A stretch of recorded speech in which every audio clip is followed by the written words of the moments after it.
인간의 타락이라는 말씀을 가지고 이 시간 여러분들과 은혜를 나누고자 합니다. 창세기 3장은 최초 인간의 타락의 기록입니다. 자, 하나님께서는요, 인간에게 가장 완벽한 환경, 에덴 동산을 주셨죠. 하지만 인간은 타락하고 말았습니다. 그런데도요, 사람들은 이것을 부정합니다. 완벽한 환경만 주어진다면, 자신이 원하고 바라는 것만 이루어진다면 인간은 절대로 나쁜 짓, 죄를 짓지 않을 것이라고 말합니다. 하지만 오늘 우리가 살펴본 말씀을 보면 전혀 그렇지 않다는 것을 우리가 발견할 수가 있어요. 우리 1절 한번 보겠습니다. 우리 한 목소리 읽어봅니다. 그런데 뱀은 여호와 하나님이 지으신 들짐승 중에 가장 간교하니라. 뱀이 여자에게 물어 이르되 하나님이 참으로 너희에게 동산 나무의 열매를 먹지 말라 하시더냐. 아멘. 자, 오늘 본문은요, 뱀이라는 동물을 이렇게 소개하고 있죠. 여호와 하나님이 지으신 들짐승 중에 뱀이 가장 간교하니라. 여기 간교하다에 해당하는 히브리어 단어는요, 아룸입니다. 긍정적으로는요, 영리하고 신중하다는 뜻을 가지고 있어요. 그 의미는 하나님이 지으신 들짐승 중에 뱀이 가장 영리했다는 것을 의미합니다. 그래서 예수님께서도 제자들을 파송하실 때 어떻게 이야기하십니까? 뱀같이 지혜롭게 행동하라고 말씀하고 있는 겁니다. 그럼에도 불구하고 오늘 본문에서는 뱀에게 간교하다라는 표현을 쓰고 있어요. 하나님으로부터 받은 것을 가지고 뱀은요, 사탄의 도구가 되어 하나님을 거스르는 데 사용했기 때문에 간교하다라는 표현을 쓰고 있는 겁니다. 자, 가룟 유다도 여기에 속하죠. 예수님의 12제자 중에 누가 가장 똑똑했을까요? 가룟 유다예요. 세리 출신인 마태가 있었음에도 불구하고 돈꾀를 맡았다는 것은요, 가룟 유다가 제일 똑똑했다는 의미입니다. 하지만 그 똑똑함을 가지고 가룟 유다는 어떻게 했죠? 돈에 욕심을 내었고 그 결과 사탄의 도구가 되어 예수님을 돈에 팔아먹었습니다. 이러한 사실은요, 똑똑하고 영리함이 중요한 것이 아니라 그것을 가지고 어떻게 쓰느냐가 더 중요하다라는 사실이에요. 요즘 시대를 보면 더더욱 이것이 중요하다고 느껴집니다. 똑똑하고 영리할수록요, 더 큰 범죄를 일으키고요, 수많은 사람들에게 피해를 줍니다. 그렇기 때문에 여러분이 남들보다 똑똑하고 영리함을 가지고 태어났다면 그것을 가지고 선하고 아름답게 사용할 수 있도록, 또한 사탄의 도구가 되지 않도록 하나님께 기도하셔야 한다는 사실입니다. 여기 보니까요, 다 해당되시는 것 같아요. 다 영리하고 다 똑똑해 보이니까 늘 그렇게 기도하셔야 한다는 사실입니다. 자, 사단이 뱀을 통하여 하와를 유혹하는 장면을 다시 한번 보겠습니다. 우리 1절을 다시 한번 읽어보겠습니다. 시작. 그런데 뱀은 여호와 하나님이 지으신 들짐승 중에 가장 간교하니라. 뱀이 여자에게 물어 이르되 하나님이 참으로 너희에게 동산 모두 나무의 열매를 먹지 말라 하시더냐. 아멘. 자, 사탄은요, 먼저 뱀을 통하여 하나님의 이름을 교묘하게 축소해 버립니다. 여기 여호와 하나님을 하나님으로 축소시킨 거예요. 어떻게 보면요, 크게 문제될 것이 없어 보이지만 사실은 그렇지 않습니다. 하나님으로 번역된 히브리어 엘로힘은요, 하나님이 천지를 창조하신 전능하시고 권세가 많으신 분이심을 강조하는 명칭입니다. 반면 여호와 하나님은요, 언약을 세우시고 그 언약을 성실히 이루어 나가시는 하나님 되심을 강조하는 명칭이에요. 그래서 성경을 보면요, 창세기 2장과 3장에서 계속해서 하나님이라는 명칭이 아니라 여호와 하나님이라는 명칭을 계속 사용하고 있는 겁니다. 그 이유는 언약을 성실히 이루어 나가시는 하나님의 되심을 강조한 것이죠. 그런데 하와를 유혹할 때 사탄은요, 하나님의 언약을 상기시킬 수 있는 여호와라는 명칭을 단 한 번도 사용하지 않아요. 단지 인간과 대조되는 전능한 권세를 지니신 분이심을 강조하는 하나님이라는 명칭만 사용하고 있다는 사실입니다. 자, 이렇게 하나님의 이름을 축소시킴으로써 하와로 하여금 선악과를 먹으면 하나님과 같이 될 수 있다는 생각을 갖게 한 것입니다.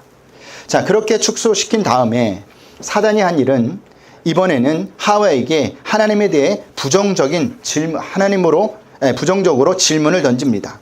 자, 모든 나무의 열매를 먹지 말라고 하시더냐라는 질문을 던지죠. 하나님이 먹지 말라고 하신 것은요, 에덴 동산에서 단 한 그룹뿐이죠. 그것이 뭐예요? 선악과입니다. 그것을 제외한 나머지 모두 먹을 수 있는데도 불구하고 교묘하게 비틀어서 부정적으로 질문함으로써 오직 선악과만 하와의 눈에 들어오게 만들었다는 사실입니다. 하와로 하여금 하나님을 인간의 활동을 제한하고 속박하는 분으로 인식시키게 함으로써 하나님에 대해 불만을 갖게 하여 결국 하나님께 반역하게 만들었다라는 거예요. 이에 하와는요, 사탄의 의도대로 하나님의 말씀을 의심했고 하나님께 대한 불만을 가지게 됩니다. 이처럼 사탄은요, 하나님의 말씀을 왜곡시켜서 성도들을 유혹해요. 왜 그럴까요?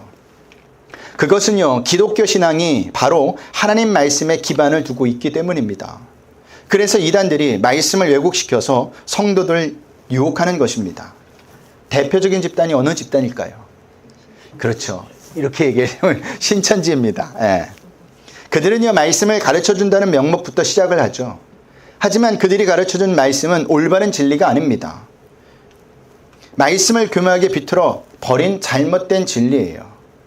그로 인해 한국교회 많은 성도들이 신천지 이단으로 넘어가 버렸습니다. 그런데 왜 이런 일이 발생했을까요? 하나님의 말씀을 성도들이 제대로 알지 못하기 때문이에요. 오랫동안 신앙생활을 해왔고 설교는 많이 듣기는 들었는데 정확한 진리의 말씀을 알지 못하는 거예요. 이만희니 교주가 예수님이라고 이야기해도 거기서 반박하지 못하는 겁니다. 그리고 믿고 따라가는 겁니다. 성경을 조금만 더 정확히 안다면 절대로 그런 일은 발생하지 않아요. 그들이 따라갔다는 것은요, 성경에 대해서 무지했다라는 겁니다. 전혀 몰랐다라는 사실이에요. 그로 인해서 잘못된 진리, 그럴듯한 진리로 넘어간 겁니다. 그러므로 우리는 사도행전에 나오는 베레아 성도들처럼 말씀에 대한 연구와 상고를 통해 말씀에 대해 정확히 제대로 알고 있어야 한다는 겁니다. 그럴 때 사탄의 유혹에 넘어가지 않고 물리칠 수가 있어요. 자, 베레아 성도들이 바울이 전하는 말씀을 듣고 어떻게 했죠? 우리 한번 사도행전 17장 11절을 한번 보고 가겠습니다. 우리 화면에 나와 있는데 다 같이 읽겠습니다. 베레아에 있는 사람들은 데살로니카에 있는 사람들보다 더 너그러워서 간절한 마음으로 말씀을 받고 이것이 그러한가 하여 날마다 성경을 상고함으로. 아멘. 베레아 성도들은요, 간절한 마음으로 말씀을 받고 그 말씀이 옳은 것인가 날마다 성경을 찾아봤다는 겁니다. 우리에게도 이와 같은 말씀을 향한 똑같은 마음이 있어야 해요. 그렇지 않으면 마귀의 유혹과 시험에 넘어가게 됩니다. 여러분들에게 제가 늘 다시 한번 부탁드립니다. 말씀을 날마다 연구하고 산교하셔야 합니다. 그래야 잘못된 말씀의 유혹에 빠지지 않는 거예요. 예수님도 광야에서 사탄의 시험을 당할 때 당신의 능력으로 물리친 것이 아니라 말씀의 능력으로 물리치셨다는 사실을 아셔야 합니다. 우리 또한 말씀으로 사탄의 시험과 유혹을 물리칠 수 있다는 사실이에요. 자, 사탄의 유혹에 하와는 이에 어떻게 반응하죠? 우리 2절 3절을 볼까요? 우리 한 목소리 읽어봅니다. 여자가 뱀에게 말하되 동산 나무의 열매를 우리가 먹을 수 있으나 동산 중앙에 있는 나무 열매는 하나님의 말씀에 너희는 먹지도 말고 만지지도 말라 너희가 죽을까 하노라 하셨느니라. 아멘. 하와는요, 사탄의 유혹에 귀를 기울입니다. 그뿐만이 아니에요. 유혹하는 사탄과 대화까지 하고 있죠. 이것이 하와의 실패의 원인이었어요. 사탄이 유혹해 올 때, 시험에 올 때 강하게 우리는 물리쳐야 합니다. 다시 말해서 말을 붙이지 못하도록 단호하게 되어야 한다는 사실입니다. 그리고 그것도 안 되면요, 그 자리를 벗어나셔야 돼요. 그런데 오늘 본문에 보면 하와는 그러지 않았어요. 왜 그러지 않았을까요? 그 이유는요, 하와가 하나님의 말씀을 정확히 알지 못했기 때문이에요. 하나님께서는요, 창세기 2장에서 선악과에 대해서 분명히 경고하셨습니다. 우리 창세기 2장 17절을 보겠습니다. 우리 화면에 나와 있는데 다 같이 읽겠습니다. 악을 알게 하는 나무의 열매는 먹지 말라. 내가 먹는 날에는 반드시 죽으리라 하시니라. 아멘. 보세요. 하와의 말과 무엇이 다릅니까? 하와는요, 먹지 말라를 먹지도 말고 만지지도 말라라고 하셨다고 하면서 말씀을 덧붙이고 있어요. 반드시 죽으리라를 죽을까 하노라고 그 말씀을 약화시켜 버렸습니다. 그리고 마지막에는요, 내가 먹는 날에는 반드시 죽으리라라는 하나님의 경고를 빼버렸다라는 사실입니다. 하와는요, 즉 자기 마음대로 하나님의 말씀을 덧붙였고 변형시켜 버렸고 재단해 버린 겁니다. 그 결과 선악과를 따먹게 된 거예요. 하나님의 말씀을 자기 마음대로 덧붙이고 변형시키고 재단해 버리는 순간 그것은 더 이상 하나님의 말씀이 아니라 사람이 말이 되어 버립니다. 그러면 하나님의 말씀은 힘을 발휘하지 못하게 되는 거예요. 하나님의 말씀을 의심하게 되는 겁니다. 그렇기 때문에 우리는요, 하나님의 말씀을 있는 그대로 가감없이 받아들이고 그것을 사실로 믿어야 한다라는 거예요. 하나님의 말씀을 정확히 알고 있을 때 말씀이 우리의 힘이 되고 능력이 되는 겁니다. 갈릴리 호수에서 베드로가 밤새도록 물고기를 잡지 못했지만, 한마디로 잡지 못했지만, 그때 예수님께서 깊은 데로 가서 그물을 던지라고 했을 때 어떻게 했습니까? 가서 던졌어요. 일반인이 지금 어부에게 고기를 잡는 법을 가르쳐주고 있는 겁니다. 그 말을 누가 들어요? 상식적으로는 안 듣죠. 하지만 베드로는 듣습니다. 내가 말씀에 의지하여 그물을 내리리다 하고 말씀에 순종합니다. 그랬더니 어떤 결과가 나타났습니까? 그물이 찢어질 정도로 물고기가 잡혔습니다. 이것이 말씀의 힘이고 능력이라는 사실입니다. 백화점 왕으로 불리는 존 워너메이커는요, 기자와의 인터뷰에서 지금까지 투자해서 성공하지 못한 일이 없다고 말합니다. 그러자 기자가 이렇게 묻습니다. 당신이 투자한 일 중에 가장 기억에 남는 투자는 무엇입니까? 라는 질문을 해요. 이에 워너메이커는요, 이렇게 대답을 해요. 내가 투자한 일 중에 가장 기억 남는 것은 내가 13살 때 $2 50센트를 주고 산 성경을 산 일입니다. 라는 고백을 합니다. 그런 다음에 그가 더 놀라운 이야기를 하는데, 기자가 그것을 듣고 더 놀라운 질문을 하는데, 나도 성경을 샀는데 왜 나는 성경을 하지 못하는 겁니까? 했더니 워너메이커가 이렇게 이야기했다고 합니다. 나는 성경의 말씀을 따랐고 당신은 따르지 않았기 때문입니다. 라고 했다라는 겁니다. 이것이 말씀의 힘이고 능력입니다. 그런데 우리는요, 여기서 주의해서 드려야 할 것이 있는데, 말씀에 순종했더니 세상적으로 성공했다는 것에 초점을 맞추시면 안 돼요. 이것은 하나님의 말씀이 의도하는 의도가 아닙니다. 정확한 것은요, 말씀이 사탄의 유혹과 시험을 이기게 한다라는 거예요. 날마다 우리의 삶 가운데 승리를 가져오게 한다라는 겁니다. 날마다 세상 사람들과 구별된 삶을 살 수 있게 한다라는 사실입니다. 그것이 하나님의 말씀이라는 거예요. 또한 성도인 우리가 하나님의 말씀을 자기 마음대로 덧붙이고 변형시키고 재단해 버린다면 누가 하나님을 믿겠습니까? 누가 하나님의 말을 들어요? 성도인 우리도 하나님의 말씀을 믿지 못하고 그렇게 사는데, 어떤 자가, 세상 사람이 하나님의 말씀을 믿을 수 있을까요? 안 믿고 안 듣는 겁니다. 그러니 성도인 우리가 먼저 하나님의 말씀을 정확히 알고 믿으셔야 돼요. 그게 복음 전파입니다. 그게 전도예요. 나가서 예수 믿으세요 라고 하는 것도 중요하지만 더 중요한 것은 내가 말씀을 듣고 들은 말씀을 가지고 한 주간 살아내는 것이 더 중요하다라는 사실입니다. 그럴 때 하나님의 놀라운 일들이 일어난다는 사실이에요. 저는 여러분이요, 날마다 말씀을 정확히 알고 말씀을 의지하여 사시는 축복이 있길 소원합니다. 자, 하와가 이렇게 나오니까 사탄이 하와의 한 말을 가지고 이렇게 또한 변형시킵니다. 우리 4절 5절을 볼까요? 우리 한 목소리 읽어봅니다. 뱀이 여자에게 이르되 너희가 결코 죽지 아니하리라. 너희가 그것을 먹는 날에는 너희 눈이 밝아져 하나님과 같이 되어 선악을 알 줄 하나님이 아심이니라. 아멘. 자, 보세요. 어떻게 변형시키죠? 반드시 죽으리라가 어떻게 변했어요? 결코 죽지 아니하리라고 바뀌어버렸습니다. 의미가 완전히 바뀐 거죠. 사탄은요, 이처럼 흔들리는 사람의 마음속으로 비죽고 들어가 이제는 하나님의 말씀을 완전히 부정해버립니다. 그 결과 하나는요, 사탄의 거짓말을 믿어버려요. 그렇게 사탄에게 속은 하와는 어떻게 합니까? 선악과를 따먹죠. 인간에게 죄라는 것이 들어오는 순간입니다. 이렇게 죄의 발달은요, 하나님의 말씀을 온전히 따르지 않고 덧붙이고 변형시키고 재단에 버리는 데서부터 출발한다는 사실을 아셔야 합니다. 그렇게 되면요, 우리는 망하게 되는 거예요. 그렇기 때문에 교회 강단에서 하나님의 말씀이 온전히 선포되고 있는지 여러분이 촉각을 곤두세우고 들으셔야 합니다.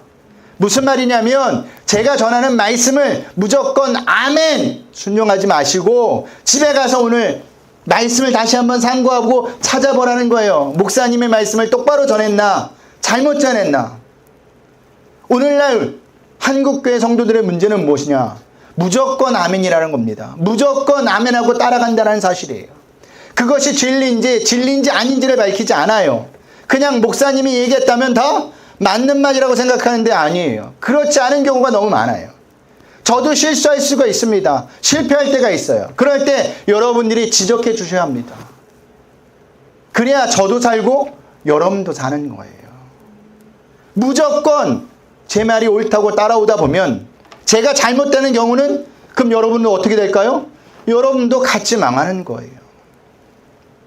똑같아지는 겁니다. 그렇기 때문에 여러분은 늘 제가 전하는 말씀을 촉각을 건드세우며 잘 들으셔야 돼요. 그리고 집에 가서 올바로 전했는지 목사님이 말씀을 찾아보셔야 합니다. 왜 그러야 하느냐? 영원한 생명에 걸린 문제이기 때문입니다. 우리의 영생의 문제는 한 번으로 결정이 나요. 죽는 순간 결정이 나는데 다시 되돌릴 수 없기 때문에 우리가 신중해야 한다는 사실입니다. 그리고요, 정확한 말씀을 가지고 살면 돼요. 하나님께서 하지 말라는 것은요, 그 말씀이 아무리 이해가 안 가고 너무 하고 싶어도 그냥 안 하면 되는 겁니다. 반면에 하나님께서 하라는 것이면 내 마음에 내키지 않아도 하는 거예요. 그것이 성도가 죄를 멀리하고 행복하게 살 수 있는 유일한 길이에요. 내 고집을 피우는 게 아닙니다. 내 경험과 내 지식에 근거를 두는 게 아니에요. 어디에 두어야 하느냐? 말씀에 근거를 두셔야 한다는 겁니다. 말씀이 우선이 되어야 한다는 거예요. 그러기 위해서는 여러분들이 날마다 말씀을 갖게 하셔야 합니다. 자, 사탄의 거짓말은 여기서 끝나지 않아요. 선악과를 먹는 날에는 눈이 맑아져 하나님과 같이 되어 선악을 알게 된다는 거짓말을 합니다. 자, 여기 눈이 밝아지다라는 것은요, 외모가 출중해지다, 지력이 하나님과 같이 향상되다라는 뜻을 가지고 있습니다. 즉, 선악과를 먹으면 하나님과 같이 될 수 있다는 거짓말을 한 거죠. 어떻게 말도 안 되는 이런 거짓말에 속을 수 있을까요? 사탄이 하와를 유혹하기로 이미 작정하고 사전 작업을 해 놓았기 때문이에요. 사탄은요, 하와를 유혹하기 위해서 가장 좋은 때를 기다린 겁니다. 그때는요, 하와가 혼자 있을 때입니다. 그리고 동산 중한 선악과 나무의 근처에 있을 때예요. 그러므로 우리 또한 늘 사탄의 유혹과 시험에 늘 깨어 준비하고 있어야 돼요. 그리고 사탄의 유혹과 시험이 있는 곳에 가게 되면 빨리 그곳을 벗어나셔야 합니다. 나는 사탄의 유혹과 시험을 이길 수 있어 라는 자만한 생각을 버리세요. 인간은요, 절대로 스스로 사탄을 이길 수 없습니다. 이게 진실이에요. 보디발 장군의 종으로 있던 요셉을 한번 생각해 봅시다. 보디발의 아내가 날마다 유혹하자 결국 어떻게 했죠? 처음에는 이겨냈지만 그 유혹이 계속되니까 요셉도 그것을 벗어나 버리죠. 그로 인해 요셉은요, 감옥에 가게 되고 또 감옥에 가게 되고 어려운 일을 당했지만 결국에는 죄는 짓지 않았습니다. 우리에게도 이런 결단이 필요합니다. 손해를 보더라도 불이익을 당하더라도 죄를 멀리 하셔야 돼요. 그것이 성도가 사는 비결입니다. 그게 성도의 신앙생활이에요. 오늘날 많은 기독교 신자들이 욕을 먹는 이유가 무엇이냐? 다른 데 있지 않습니다. 죄를 지으면서까지 자기 이익을 취하기 때문입니다. 세상 사람들과 똑같은 결정을 하기 때문이에요. 그래서 세상 사람들이 나는 교회를 다니지 않아도 하나님을 믿지 않아도 너희보다 잘 살 수 있다라고 이야기하는 겁니다. 예배 전에 뉴스를 하나 봤어요. 3개월 전인가 4개월 전에 일어났던 뉴스였는데 오늘이에서 그게 상황이 바뀌었다고 이야기하더라고요. 저에 대한 이야기지만 목회자가 여자 목사님이 어느 식당에 가서 갑질을 한 거예요. 다들 기사 보셨죠? 막 심한 말을 하고 영업 방해를 했다고 합니다. 근데 그 사건이 그냥 불송치로 끝나버렸는데 이게 다시 바뀌어서 송치로 바뀌어가지고 이제 계속 진행되고 있어요. 그래서 그때 그 밑에 댓글을 보니까 세상 사람들이 하는 말이 무엇이냐? 하나님이 없다라는 겁니다. 하나님을 믿는 사람이 과연 저렇게 할 수 있을까? 이것을 볼 때 목사도 하나님을 믿지 않는다라는 겁니다. 아니, 하나님은 없다고 판결해 놨다고 이야기하는 거예요. 왜 이렇게 되었을까요? 왜 이런 일들이 일어난 걸까요? 말씀에 대해서 모르기 때문이에요. 손해를 보기 싫어하기 때문입니다. 죄 짓는 것을 더 우선으로 생각하기 때문이에요. 아닙니다. 그것은 성도가 아니에요. 성도의 신앙생활이 아니라는 사실입니다. 우리는요, 손해를 보더라도, 불이익을 당하더라도 죄를 멀리해야 합니다. 성도답게 사셔야 합니다. 그게 신앙생활입니다. 우리 6절 7절을 보겠습니다. 우리 한 목소리 읽어봅니다. 여자가 그 나무를 본즉 먹음직도 하고 보암직도 하고 지혜롭게 할 만큼 탐스럽기도 한 나무인지라. 여자가 그 열매를 따먹고 자기와 함께 있는 남편에게도 주매 그도 먹은지라. 이에 그들의 눈이 밝아져 자기들이 벗은 줄을 알고 무화과 나무 잎을 엮어 치마로 삼았더라. 아멘. 사탄의 유혹에 넘어가자 하와의 눈에 선악과가 보암직도 하고 지혜롭게 할 만큼 탐스럽기도 한 열매로 보인 겁니다. 자, 하와는 늘 선악과를 보았지만, 전에도 그 앞에 가서 쳐다는 본 적이 있었지만 이런 생각을 가진 적이 한 번도 없었습니다. 왜 이렇게 되었느냐? 사탄의 유혹과 시험에 넘어갔기 때문이에요. 그런데 더 큰 문제가 있었습니다. 그 문제는요, 자기만 선악과를 따먹은 것으로 끝나지 않고 아담에게도 주어 선악과를 먹게 했다라는 사실입니다. 자, 원래 남편들은 아내 말을 참 잘 듣죠. 아내가 주는 것은 주는데 어떻게 안 먹어요? 다 먹지. 그래서 먹은 겁니다. 이것이 죄의 파급력이에요. 죄는요, 또 다른 죄를 낳게 됩니다. 다윗이 전쟁에 나가지 않고 왕궁을 걸다가 목욕하는 한 여인을 보게 되죠. 그리고 그 여인을 끌어들여 동침을 하게 됩니다. 다윗이 죄를 지은 거예요. 그로 인해 그 여인은 임신을 하게 돼요. 나중에 알게 보니까 그 여인이 자기 부하의 아내였던 것입니다. 그래서 다윗이 어떻게 합니까? 자기 부하를 치열한 전쟁터에 보내서 간접적으로 죽여요. 보세요. 죄는 또 다른 죄를 낳습니다. 죄는 한 번으로 끝나지 않아요. 이것이 죄의 파급력이라는 사실입니다. 그렇기 때문에 우리는 죄 짓는 것을 두려워할 줄 알아야 합니다. 하나님이 싫어하는 것을 하지 마셔야 돼요. 미국의 범죄학자 제임스 윌슨과 조지 켈링은요, 1982년에 깨진 유리창이라는 논문을 발표한 적이 있습니다. 한 번쯤은 다 들어봤을 거예요. 불량배가 한 가게에 유리창을 깨고 도망갔습니다. 주인은요, 작은 피해라고 생각하여 깨진 유리창을 즉시 교체하지 않고 종이로 그 깨진 곳을 가린 거예요. 그랬더니 얼마 후에 가게 앞에 쓰레기가 쌓이고 벽에는 낙서가 생기고 주변이 불량배들의 싸움판으로 변하여 손님이 눈에 띄게 줄더라는 겁니다. 깨진 유리창과 같은 사소한 피해를 방치하면 절도나 폭력 같은 더 큰 강력 범죄가 발생한다는 것이죠. 깨진 유리창을 본 사람들은요, 건물주가 건물을 포기했다는 인식을 갖게 되고, 시간이 가면서 이곳이 점차 무법천지라는 인식을 굳히기 때문이라는 것입니다. 작은 무질서와 하찮은 범죄를 가볍게 여기면 심각한 범죄로 발전한다는 결론이에요. 이것은 죄도 마찬가지입니다. 그러니 저와 여러분은요, 어떤 작은 죄라도 가볍게 여기시면 안 돼요.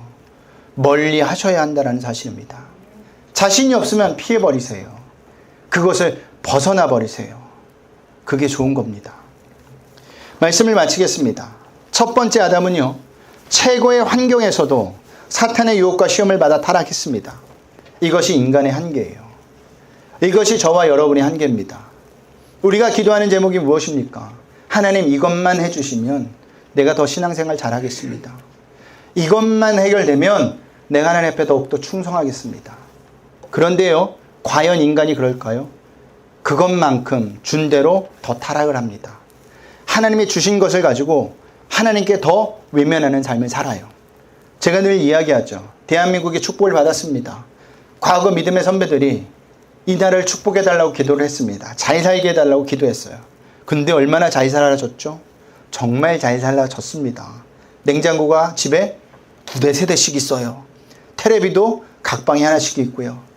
전화기도 이 한 집에 하나 있었는데 이제는 다 하나씩 들고 다녀요.